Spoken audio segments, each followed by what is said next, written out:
படித்ததில் பிடித்தது. நிம்மதியான வாழ்க்கை என்பது ஓடி ஓடி சம்பாதித்து ஆடம்பர வாழ்க்கையை வாழ்வது இல்லை.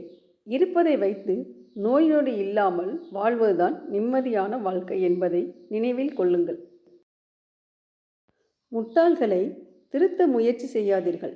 ஏனெனில் அவர்கள் அறிவாளி என்ற திமிரில் இருப்பார்கள். பொறுமையாக காத்திரு. இங்கு கடைசி நிமிடத்தில் மாறிய ஆட்டங்கள் நிறைய உண்டு. மீண்டும் கிடைக்காதோ என்று எண்ணும் அளவிற்கு எல்லோரும் ஏதோ ஒன்றை தொலைத்திருப்போம். நம்மை பற்றி முதுகுக்கு பின்னால் பேசுபவர்கள் நம் காது கேட்கிற மாதிரி கூட சத்தமாக பேசுவதில்லை என்பதில் அடங்கி இருக்கிறது நம் வெற்றி. காலத்திடம் விட்டுவிடுங்கள். உங்களிடம் நடித்தவர்கள் விரைவில் மேடையை விட்டு ஓடிவிடுவார்கள். மரணம் வரை விடை தெரியாத ஒரே கேள்வி, யாரை நம்புவது? வாழ்க்கையும் கடினம் அல்ல, வாழ்வதும் கடினம் அல்ல.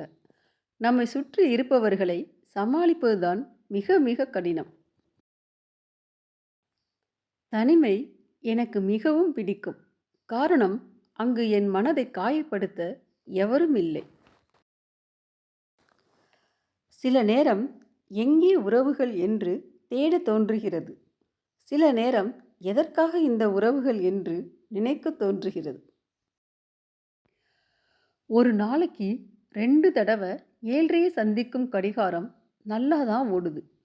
பல வருஷத்துக்கு ஒரு தடவை சந்திக்கிற நாம் தான் பரிகாரம் தேடுறோம். உண்மையிலேயே மனிதன் விசித்திரமானவன். கையேந்தி இறைவனை பிரார்த்திக்கும் போது இறைவன் அருகில் இருப்பதாக நினைக்கிறான். பாவம் செய்யும் போது இறைவன் இருப்பதையே மறந்து விடுகிறான். உங்களுக்கு தெரியாத ஒன்றை பற்றி அனுமானங்கள் செய்வது தொடர்ந்து அறியாமலேயே இருப்பதற்கான ஒரு நிச்சயமான வழி. யார் விலகினாலும் நம் இயல்பு மாறாத வரை நமக்கு இழப்பில்லை. அன்பு என்பது காற்று மாதிரி. அது இருப்பது நமக்கு தெரியாது. ஆனால் அது இல்லாமல் நம்மால் இருக்க முடியாது. பிடித்தவர்களிடம் உனக்கு பிடித்ததை தேடாதே. அவர்களுக்கு பிடித்ததை தேட கற்றுக்கொள். உறவுகள் இன்னும் அழகாகும்.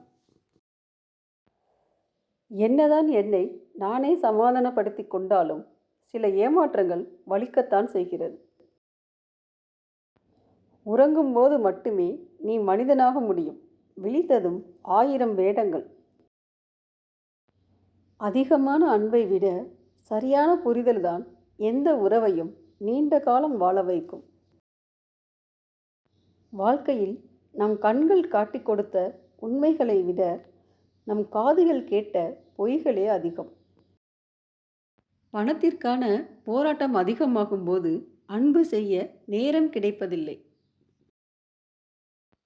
சாவியை துளைத்துவிட்டு பூட்டிற்கு தண்டனை கொடுக்கும் உலகம். தண்டிக்க தெரிந்தவருக்கு தவறு யாருடையது என்று தெரிவதில்லை. மன்னிப்பு கேட்கும் எவருக்கும் மன்னிப்பை மறுக்காதீர்கள். மன்னிப்பு கேட்காதவர்களையும் மன்னிக்க மறக்காதீர்கள். நீங்கள் மன்னிப்பு கேட்கையில் புனிதம் அடைகிறீர்கள்.